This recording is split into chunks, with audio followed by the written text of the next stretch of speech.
آپ نے پہلے اتنا ہی غلط کی کہ گل پلازا جل رہا ہے. یہ گل پلازا نہیں جل رہا, یہ کراچی جل رہا ہے. آپ کو جلتی آگ نظر آ رہی ہے, ہر گھر کی بھوک نہیں نظر آ رہی, ہر گھر کے اندر حالات نظر نہیں آ رہے, ہر گھر کی تباہی نہیں نظر آ رہی. ٹریفک جام میں مرنے والے, ٹینکر سے مرنے والے, کرنٹ سے مرنے والے, گٹر میں گر کے مرنے والے, ٹوٹی سڑک پہ گر کے ایکسیڈنٹ ہونے والا, وہ آپ کو نظر نہیں آ رہا. آپ کا مستقبل پاکستان بننے کے بعد سے تاریخ کر دیا گیا. سندھ کا شہر کراچی, جس کے پاس پورٹ ہے, جس کے پاس سمندر ہے, جس کے پاس وسائل ہیں, وہاں کے عوام ایم اے جناح روڈ جو قائد اعظم یہاں سے گزرا کرتے تھے, اس کا حال دیکھ لو. یہ آپ لوگوں کو غلام بنانے کے لیے یہ سندھ حکومت کو رکھا گیا ہے کہ یہ آپ لوگوں کو ذہنی مریض کر کے غلام بنائے.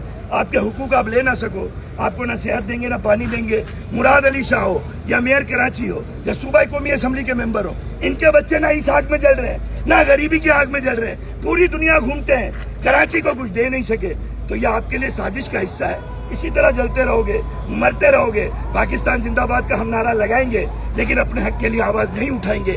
چپ رہنا, کچھ نہ کہنا, ظلم خاموشی سے سہتے رہنا, وطن کو یوں ہی لٹتے تکتے دیکھتے رہنا. کیونکہ تمہارے بچوں کے مستقبل کو تمہیں پتہ نہیں ہے انجینئر بنیں گے کہ پائلٹ, ڈاکٹر بنیں گے کہ بینک مینیجر. کیوں کہ یہاں پر بچہ پیدا تو ہو جاتا ہے, خوشیاں بھی منا لی جاتی ہیں, لیکن وہ کب چلے گا یار. یہاں پر تو وہ بھی مائیں تھی جو حملہ تھی, بچے پیدا نہیں ہوئے اور جل گئے.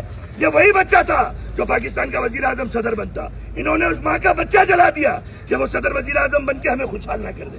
تو ہم تو پاکستان بننے کے بعد سے غلام ہیں اور غلام ہی رہیں گے یار. تمہیں صاف پانی نہیں دے سکے, صحت نہیں دے سکے, روزگار نہیں دے سکے. یار کیا کوئی سائنس ہے پنجاب پاکستان میں نہیں ہے, اسلام آباد پاکستان میں نہیں ہے, وہاں جیسی سڑک کیا کیوں نہیں ہے؟ کیونکہ تم کو غلام بنانا تھا اور یہ غلامی تمہارا مقدر بنا دی گئی. تمہیں ذہنی مریض کر دیا گیا, تمہیں اپنی ذات کے مفادات کے کھول میں قید کر دیا گیا. تم نے معاشرے